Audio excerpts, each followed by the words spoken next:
ಎಲ್ರಿಗೂ ನಮಸ್ಕಾರ. ನಮ್ಮ ಅಡುಗೆ ಚಾನೆಲ್ಗೆ ಸ್ವಾಗತ. ಇವತ್ತಿನ ವಿಶೇಷ ಪೂರಿ ಚಪಾತಿಗೋಸ್ಕರ ರುಚಿಕರವಾಗಿರೋ ಅಂಥ ಕೆಂಪು ಗ್ರೇವಿಯಲ್ಲಿ ವೆಜಿಟೇಬಲ್ ಸಾಗು ರೆಸಿಪಿ, ಅಥವಾ ಇದನ್ನು ಹೋಟೆಲ್ ಸ್ಟೈಲ್ ವೆಜಿಟೇಬಲ್ ಸಾಗು ಅಂತ ಕರೆದ್ರೂ ಕೂಡ ತಪ್ಪಾಗೋದಿಲ್ಲ. ಟ್ರೈ ಮಾಡಿ ನೋಡಿ. ಮೊದಲನೇ ಸ್ಟೆಪ್ಪಲ್ಲಿ ಬಾಣಲೆ ಇಟ್ಕೊಂಡಿದ್ದೀನಿ. 1ರಿಂದ 2 ಚಮಚದಷ್ಟು ಎಣ್ಣೆ, ಪಲಾವ್ ಎಲೆ 2ರಿಂದ 3 ಪಲಾವ್ ಎಲೆ ಹಾಕ್ಕೊಂಡ್ಮೇಲೆ ಸುಮಾರು ಒಂದು 20 ಸೆಕೆಂಡಷ್ಟು ಬಿಸಿ ಮಾಡ್ಕೋಬೇಕು. 20 ಸೆಕೆಂಡ್ ಆದಮೇಲೆ ಸಣ್ಣದಾಗಿ ಕಟ್ ಮಾಡಿ ಇಟ್ಕೊಂಡಿರೋ ಒಂದು ದೊಡ್ಡ ಈರುಳ್ಳಿನ ಕೆಂಪಾಗಿ ಬೇಯಿಸ್ಕೊಳ್ಳೋ ಅವಶ್ಯಕತೆ ಏನಿಲ್ಲ. ಈರುಳ್ಳಿಲಿರೋ ಹಸಿ ವಾಸನೆ ಹೋದರೆ ಸಾಕು. 2ರಿಂದ 3 ನಿಮಿಷ ಬೇಯಿಸ್ಕೊಂಡ್ರೆ ಸಾಕಾಗುತ್ತೆ.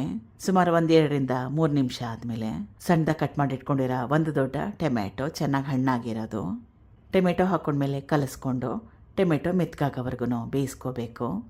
ಇದು ಬೇಯೋಷ್ಟರಲ್ಲಿ ಟೊಮೆಟೊ ಮೆತ್ತಗೆ ಬೇಯೋಷ್ಟರಲ್ಲಿ ಇದಕ್ಕೆ ಮಸಾಲಾನ ರುಬ್ಕೋಬೇಕು. ಏನೇನು ಪದಾರ್ಥಗಳು ಏನು ಅಂತ ನೋಡೋಣ. ಮಿಕ್ಸಿ ಸಣ್ಣ ಜಾರ್ ತೊಗೊಂಡಿದ್ದೀನಿ. 1 ಟೇಬಲ್ ಸ್ಪೂನಷ್ಟು ಅಂದರೆ ದೊಡ್ಡ ಚಮಚದಲ್ಲಿ 1 ಚಮಚದಷ್ಟು ಧನಿಯಾ ಅಥವಾ ಕೊತ್ತಂಬರಿ ಬೀಜ, ಜೀರಿಗೆ ಇದು ಸಣ್ಣ ಚಮಚದಲ್ಲಿ 1 ಚಮಚದಷ್ಟು. ಧನಿಯಾ ಕ್ವಾಂಟಿಟಿ ಸ್ವಲ್ಪ ಜಾಸ್ತಿ, ಜೀರಿಗೆ ಕ್ವಾಂಟಿಟಿ ಸ್ವಲ್ಪ ಕಡಿಮೆ.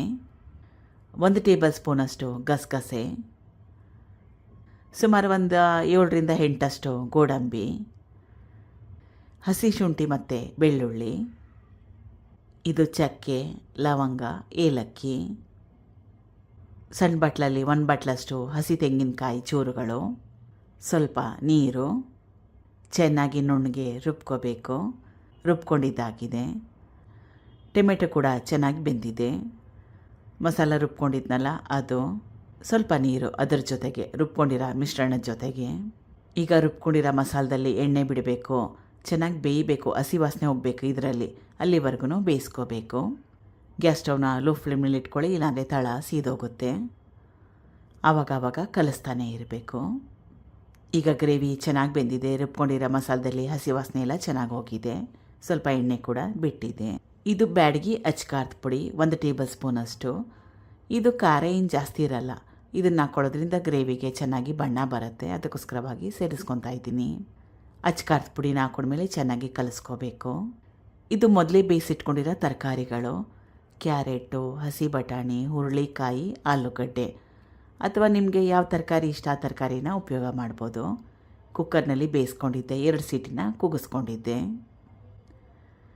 ಆಮೇಲೆ ತರಕಾರಿಗಳನ್ನ ಬೇಯಿಸ್ಕೊಂಡಿರ್ತೀವಲ್ಲ ನೀರು, ಅದರ ಸಹಿತವಾಗಿ ಉಪಯೋಗ ಮಾಡಬೇಕು. ರುಚಿಗೆ ತಕ್ಕಷ್ಟು ಉಪ್ಪು ಹಾಕೊಂಡ್ಮೇಲೆ ಚೆನ್ನಾಗಿ ಕಲಿಸ್ಕೊಂಡು ಕುದಿಸ್ಕೋಬೇಕು. ಈಗ ರುಚಿಕರವಾಗಿರೋ ಅಂಥ ಕೆಂಪು ವೆಜಿಟೇಬಲ್ ಸಾಗು ರೆಡಿಯಾಗಿದೆ.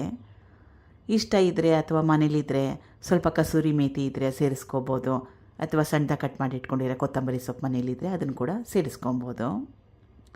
ಟ್ರೈ ಮಾಡಿ ನೋಡಿ, ತುಂಬಾ ಟೇಸ್ಟಿಯಾಗಿರುತ್ತೆ. ಪೂರಿ ಜೊತೆಗೆ ಒಳ್ಳೆ ಕಾಂಬಿನೇಷನ್.